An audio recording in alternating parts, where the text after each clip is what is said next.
हाँ तो दोस्तों, कैसे हैं आप? उम्मीद करता हूँ कि आप सभी लोग खैर आफियत से होंगे और अल्लाह ताला की हिफ्ज़ व अमान में होंगे। आज की इस दिलचस्प वीडियो में हम बात करने वाले हैं वोल्केनोस के बारे में। तो फिर चलिए सबसे पहले जान लेते हैं कि वोल्केनोस यानी आतिशफिशां होते क्या हैं। आतिशफिशां को इंग्लिश में वोल्केनो कहते हैं और वोल्केनो को उर्दू में आतिशफिशां कहते हैं। यार ये तो सभी जानते हैं, कुछ ऐसा बताओ जो लोग ना जानते हो। वोल्केनो लातीनी जुबान के लफ्ज वॉल्केन से निकला है। आतिशफिशां इनडायरेक्टली हमारे क्रस्ट को इनर कोर से मिलाता है। अब ये क्रस्ट क्या होती है और इनर कोर क्या होता है? क्रस्ट वो होती है जिसके ऊपर समंदर तैरते हैं और हमारी जमीन है, मतलब जो पहाड़, जो जमीन और जो हमारा कुआं है, जो हमारे समंदर हैं, ये सारे क्रस्ट के ऊपर विराजमान हैं। और जो हमारी जमीन के नीचे अंदर लावा बहता है उसको कहते हैं इनर कोर। चलिए पहले जानते हैं कि हमारी इस दुनिया में कितने वोल्केनोज मौजूद हैं। हमारी इस अर्थ पर तकरीबन 1500 बड़े वोल्केनोज मौजूद हैं। वैसे तो हजारों की तादाद में हमारी अर्थ पर वोल्केनोज मौजूद हैं और जिनमें 26 वोल्केनोज ऐसे हैं जो कि एक्टिव हालत में हैं। एक्टिव यानी वो वोल्केनोज जो कभी भी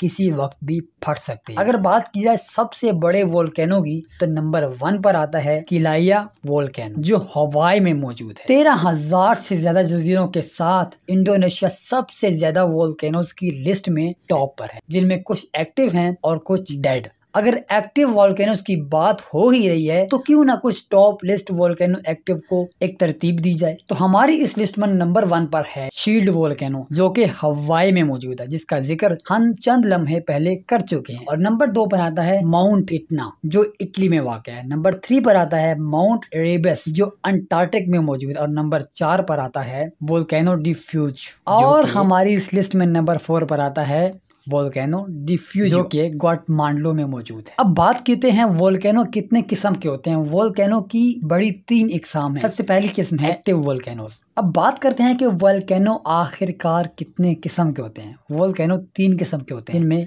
एक्टिव वोल्केनो आते हैं, इनएक्टिव वोल्केनो आते हैं और एक्सटिंक्ट वोल्केनोस आते हैं। एक्टिव वोल्केनोस उन्हें कहते हैं जो पिछले 10,000 सालों में फट चुके हों या फिर अभी हाल में फट रहे हों या फिर इन फ्यूचर नजदीक ही वो फटने वाले हों। इनएक्टिव वोल्केनोस उन्हें कहते हैं जो कि अभी तो सोए हुए हों लेकिन फ्यूचर में उनके फटने के इम्कानात मौजूद हों। और एक्सटिंक्ट वोल्केनोस उन्हें कहते हैं जो कि ना तो पिछले 10,000 साल में फटे हों और ना ही उनका फ्यूचर में फटने का कोई प्लान हो, उन्हें कहते हैं एक्सटिंक्ट वोल्केनो। दोस्तों ये आतिशफिशां इंतहाई तबाह कुन आफत है। अल्लाह ताला से दुआ है कि हमें तमाम जमीनी और आसमानी आफात से महफूज रखे। इसी दुआ के साथ इजाजत दीजिए हमें। मैं हूँ आपका दोस्त तहसीन हैदर और आप देख रहे हैं तहसीन सर यूट्यूब चैनल। अगर आपको हमारी ये काविश थोड़ी सी भी पसंद आई है तो प्लीज हमारे चैनल को सब्सक्राइब और हमारी इस वीडियो को लाइक कर दें। हम आपसे मिलते हैं नेक्स्ट वीडियो में एक और दिलचस्प टॉपिक के साथ। तब तक के लिए खुदा हाफिज, गुड बाय।